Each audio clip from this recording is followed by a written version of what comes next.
Thank you, Shaf. And, I have to say this session on lung failure, I think it's the first time we've done this during the course in the 5 years, and it's critical for all of us are increasingly involved in caring for these patients. And, we're going to hear more about other technology opportunities that are coming along. And that was a terrific summary about the current role of ECMO in supporting patients. Well, lung transplant has been going on for 30 years now, or actually 33 years since the first successful single lung transplant, and 30 years since the first successful bilateral transplant. And this just demonstrates the international experience as reported to the ISHLT registry. And whenever you look at these ISHLT registry slides, you have to bear in mind that this is not a mandatory registry, except in the US, where UNOS data all transplant data is mandated, reported to UNOS, and they're linked to the ISHLT registry. But nonetheless, it shows a couple of things: an explosive growth in lung transplant worldwide. It also is a nice reflection on the maturity of the International Society for Heart and Lung Transplantation, which has grown and made many important contributions.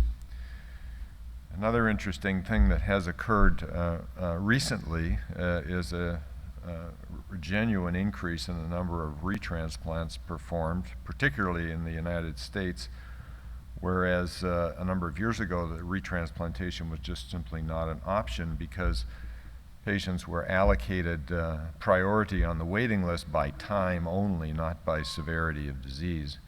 And when that was changed in 2005, you can see the impact that had on the application of retransplantation in general. And it's, as I'll show you shortly, it's had a major impact on the diagnosis of patients being transplanted. In other words, which disease categories are patients most likely to be transplanted for, at least in the US. The other interesting thing is to observe the number of transplant programs and how many cases they do. It's really remarkable to me that, well, two remarkable things about this slide. Number one, I for the life of me can't figure out why any center would be doing 1 to 4 lung transplants a year. It strikes me as being highly inefficient use of a terrific technology. And it is also remarkable the relatively small number of programs internationally that do more than 50 cases per year. The indications for transplant have changed somewhat over the decades that they've been reporting data. You can see a growth in the number of patients receiving transplants for idiopathic pulmonary fibrosis, and that is simply a reflection of the allocation score change in the US made in the mid-2000s.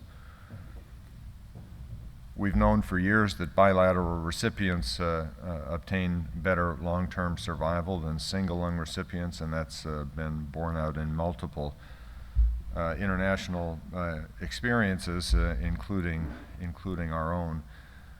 Another interesting thing is to observe how primary transplant survival has improved. The highest curves on this graph are more recent lung transplants, such as that beige color, and the red color representing first-time transplants done more recently. And the lines at the bottom of the curve are those retransplants either done recently or late. So the results for retransplant are simply not as good as for first-time transplants. Another terrific development has been the application of lung transplantation in the pediatric population. Obviously a much smaller number of patients and transplanted in a much smaller number of centers, but still it's a remarkable accomplishment, particularly when you think about the age of these patients transplanted. Obviously the biggest group are those teenagers, if you were, and most of those patients have cystic fibrosis who've run into trouble earlier on in life than is usual, but a remarkable accomplishment for those teams performing lung transplants in infants and obtaining really quite good results. This just shows a similar slide just by diagnosis, and there's not much difference between the application of pediatric lung transplant by disease category around the world.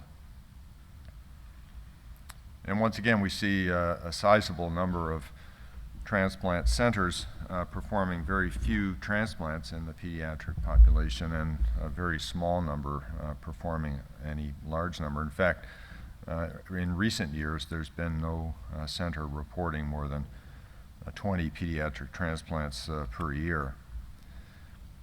So this is always impressive to me, and this is repeated year by year with these registry slides, is the terrific survival that the pediatric teams can achieve, equaling the results obtained in adults. Except for those pediatric patients undergoing redo transplant. I think this raises a bit of an ethical dilemma. Of course, it's a tragic situation to deal with the young patient and the parents and other siblings and so on, but it's clear that the results of retransplantation in this pediatric population do not match first-time transplants. Our own experience since 1988 at Washington University is depicted here. The vast majority of these transplants were primary transplants. We've only been doing retransplants in any number for the last, most recent years. And very few, as I mentioned, very few non-bilateral transplants are conducted in our center. This just basically shows the same data in another format. And interesting, as I've just mentioned, we see a tremendous increase in the number of patients with idiopathic pulmonary fibrosis being transplanted in our center, and that's true of many other American locations, and a dramatic fall in the number of transplants being done for chronic obstructive lung disease. And that just reflects the fact that most COPD patients have got a fairly low LAS score, unlike the IPF patients. And with this application of the allocation score, it's also markedly shortened the waiting time in our program and in most other programs as well.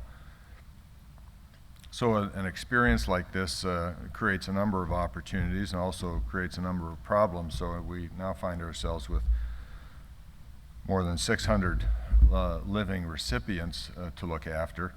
And those patients, as you might imagine, have got all kinds of particular problems having to do with their immunosuppression. Overall survival is actually quite good. And survival at any point in time is much better for bilateral transplants than for single lung transplants. Our experience over the years, if we break them up by quartiles of patients, their survival in more recent transplants has been better than it was in our early experience. Despite the fact that we're doing transplants in much sicker patients, the survival nonetheless holds up quite well, and this is our own difference in survival between singles and bilateral recipients. Not much difference in terms of survival by diagnosis, except it seems that CF patients, being a younger group of individuals, have somewhat better long-term survival than other disease categories. Retransplants, just it's a small number, but most of the retransplants that are done currently in our program are for chronic lung allograft dysfunction or bronchiolitis obliterans. Very few, except in this one year. I'm not quite sure what happened here. We had a rash of primary graft dysfunction that created some problems for us. And we've done a few transplants for patients who had terrible early airway necrosis.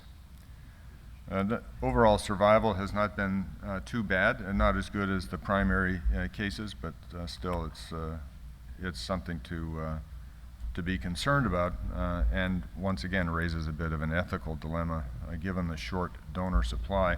So I've just listed a number of, you might call them obstacles or challenges or opportunities, depending how you look at things. So there is a huge problem with the donor supply, and SHAF is going to provide you with a terrific talk on what some of the steps they've done to address this problem in Toronto.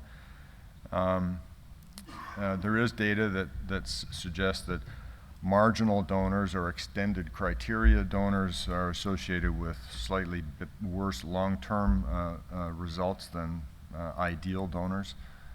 We still have a problem with primary graft dysfunction or reperfusion injury. It's not as bad as it used to be, but it still can create problems, and it's good to have a reliable ECMO solution these days to help manage those difficult patients. Chronic allograft dysfunction, or what used to be referred to as bronchiolitis obliterans syndrome, is still the most common cause of late death. It's a big problem, and I'd say we haven't made the progress one would have hoped we'd made years ago when it was recognized as a big problem. Infection remains a problem, not perhaps as much as it was. We're a little more selective in the application of prophylactic therapies, but it still is an issue to deal with, as is malignancy in the long term. We've had a number of patients who've developed lymphomas and epithelial malignancies in much higher numbers than the general population. And finally, there's just not enough research dollars being focused on the problems of lung transplantation. And I would say that in recent years there's been far less laboratories investigating the various problems of transplantation. In 20 years ago, there were many laboratories actively involved in various research programs looking at reperfusion injury and chronic lung allograft rejection and so on. Now there's very few of those programs, and that's a big problem. But it's one that afflicts not just transplant, but many particular other conditions. So these are the opportunities, and hopefully with further developments, things will improve, but I think that's a reasonable report on the current status of lung transplantation. Thank you.